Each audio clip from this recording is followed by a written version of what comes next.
বৎসর গলিছে ওরে দণ্ড বল করি বৎসর গলিছে কোন দিন দেবে এসে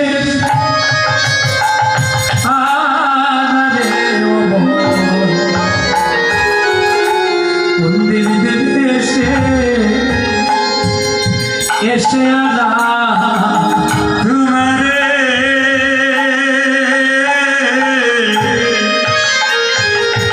কোন দিন দিবে এসে আনারে মন কোন দিন দিবে এসে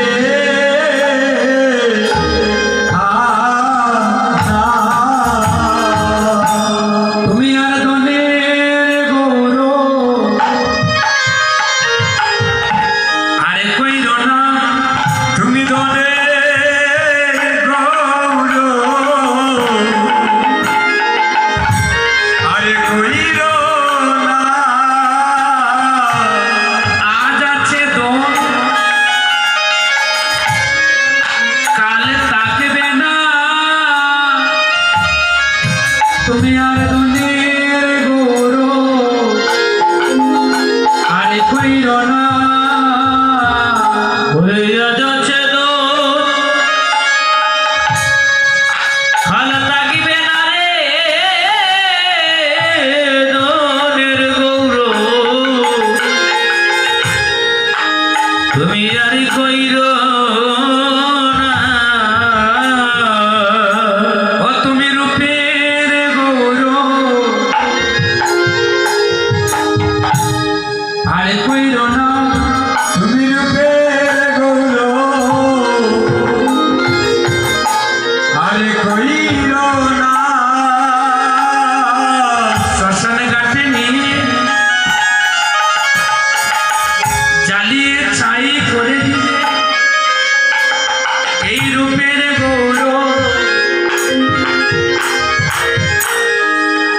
কেউ শুনবে না তোমায় শ্মশান ঘাটে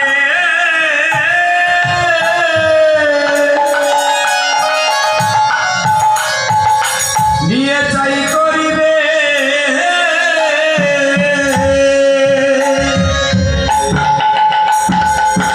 তুমি রূপের গৌর আরে কইর সেদিন তোমার মুখে হাসি থাকবে না রে মুখের হাসি থাকবে না রে সেদিন প্রাণ পাখি চলে যাবে সেদিন এই মুখের হাসি আর থাকবে না রে যেদিন প্রাণ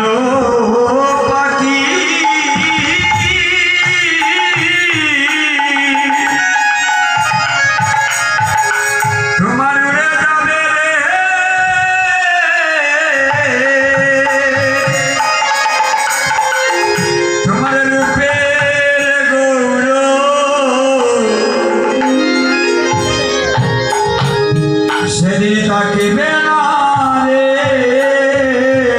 সেদিন তোমার বংশের গৌরব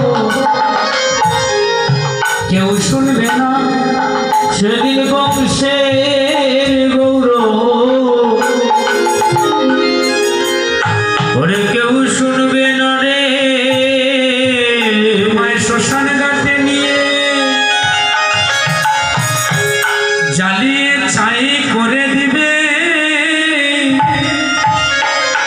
সেদিন তোমার জাতের গৌরব গৌরব শুনবে না রে তোমায় শ্মশান ঘাটে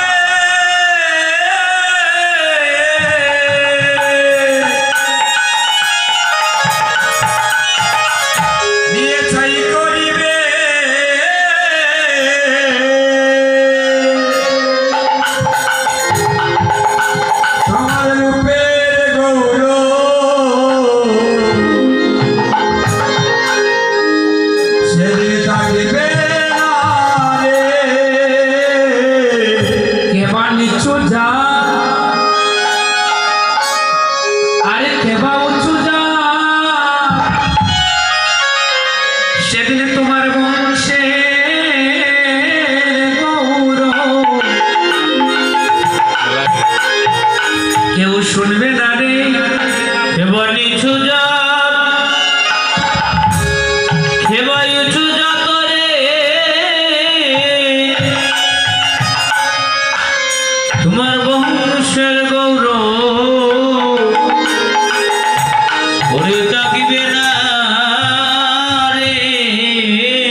পছন্দ করেন না, যে ধনের গৌরব করে, যে বংশের গৌরব করে, যে রূপের গৌরব করে, আর যে বিদ্যার গৌরব করে।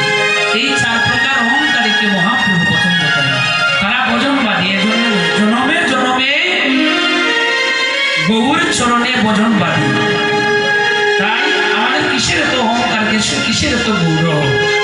আমরা ধনের গৌরব করি, মানের গৌরব, কুলের গৌরব, দেহের গৌরব, রূপের গৌরব, বংশের গৌরব। যখন প্রাণপাখি চলে যায় তখন কে নিচু জাত আর কে উঁচু জাত কেউ শুনে না, কেউ দেখে না। কি করে শ্মশান ঘাটে নিয়ে জ্বালিয়ে চাই করে। তাই এই গৌরবকারীকে মহাপ্রভু পছন্দ করে না। তাই মহাপ্রভুর বাবা দর্শনে যেমন থাকি, এই চার প্রকার অহংকার আমাদেরকে ত্যাগ করতে হবে। তাই বলছে বিষয়ে বাসনায় মত্ত হয়ে দেহের গৌরবে, ধনের গৌরবে, কুলের গৌরবে, বংশের গৌরবে, রূপের গৌরবে, বিদ্যার গৌরবে আমরা ওই চরণ মজা বলে দিয়েছি। মায়ার খেলায় মত্ত হয়ে মহাজন বলছেন